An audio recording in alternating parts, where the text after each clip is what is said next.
Hey guys, this is John with Walton's, and this is Dry Cured Sausage 105, how to make pepperoni.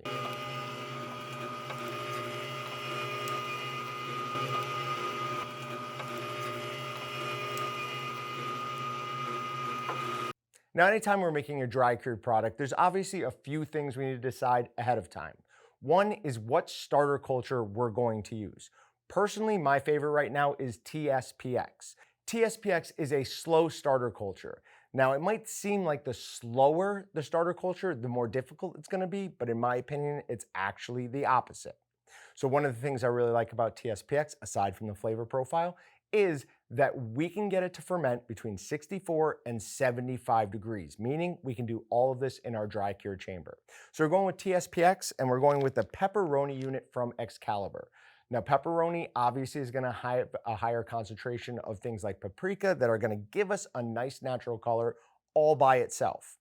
Now, the TSPX is also going to help with some color development, and we're going to add SureCure. That's going to help a little bit with color development, but it's really going to have other functions in the sausage. So the first thing we have to do is grind, and we're going to grind this a little bit differently than we would with a normal cured sausage.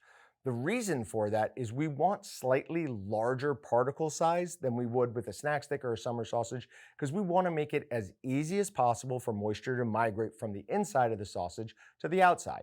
The larger the grind is, the easier it is for the water to make its way through those protein bonds.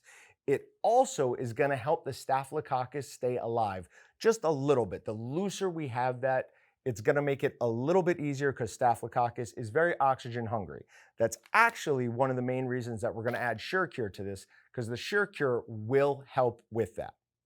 So we're going to grind everything first through a 3/8 plate, and then we're going to finish up through a 3/16 plate. Now, this is where you can separate your fat and your lean and grind your fat twice through a 3/8 plate if you want a little bit better particle definition in your pepperoni.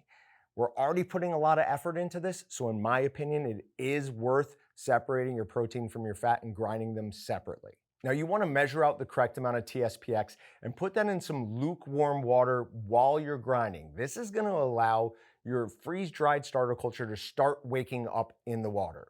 If we tried to add our TSPX to our water and then put it right into our meat mixture while we're mixing, we might not have it fully woken up yet, and it's going to have delayed fermentation, which we absolutely do not want. During the mixing process, we want to get just shy of protein extraction. Wants to be just about sticky, but we don't want it that thick mix that's going to stick in your hand like you do if you're making a cured sausage. Now, anytime we're dealing with starter cultures, it's always a better idea to add a little bit too much as opposed to too little. If you add too much of the starter culture, all that's going to happen is once it's fed on all the sugar that's in there, it's going to go dormant. It's not going to make any extra taste changes or any problems like that. So a little bit more, way better than too little. Now, for stuffing, we chose the non-edible collagen casings for this. Reason we did that is, one, I find them to be really easy to use. Other than the rule of 15s, which is where you have to soak them for 15 minutes in 15 degrees Celsius water, that's a 15% salt solution. They are nice and long and straight. They peel really easily, and they already come pre-tied, so it makes it really simple to use. Plus, the oxygen and moisture transfer rate of these casings is absolutely perfect for what we're trying to do.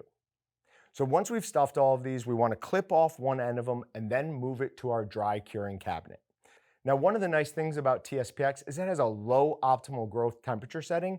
So anywhere from 64 to 75 degrees, we're going to get the fermentation we want on this. The lower you go, the longer you're going to have to reach your pH target of 5.3. So what we're going to do is set it to 65 degrees, and then we're going to leave it in there until our pH has achieved that drop below 5.3. Now, we have to make sure that we hit that in the target goal. So how we do that is we take degrees over 60 degrees, which in our case is 5, and then multiply that by the number of hours it took. Now, since we had it 5 degrees over and it only took us 72 hours to hit that 5.3, we have a 360 degrees work hours there, which is way below the 1200 max that we need to achieve. Anything under 90 degrees that you're fermenting, 1200 work hours is the absolute maximum. We hit that way earlier, so we're totally fine on this. It's nice and safe. The next step is going to be the drying phase. Now, this is where we just have to be patient. We left this in our dry curing cabinet that was set at 50 degrees at 65% relative humidity for a month. We wanted it to lose just about 50% of its weight. And a good recommendation for you, unfortunately, it's hard to keep track of, but weigh each individual sausage instead of the whole batch. It makes things much simpler when you're trying to figure out if it's actually done or not. Now, we used our new Walton's dry curing cabinet.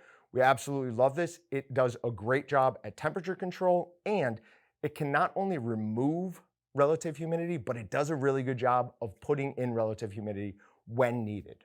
Another reason that we really like using these non-edible collagen casings is they peel so nice and easily. There's no struggling, nothing like that. It just rips right off, and you are all good to have some of the best pepperoni you've ever tasted. In all honesty, I've made a lot of salami, pepperoni, a few other things. My favorite so far is this pepperoni. It is perfect. As always, remember to like, comment, and subscribe, and visit waltons.com and meatgistics.com to find everything but the meat. Thanks for watching. I'm John with Waltons, and we'll see you guys next time. Subscribe to Walton's YouTube channel to check out more meat processing videos. Shop waltons.com to find everything but the meat. Or check out more handpicked videos by clicking here or clicking here.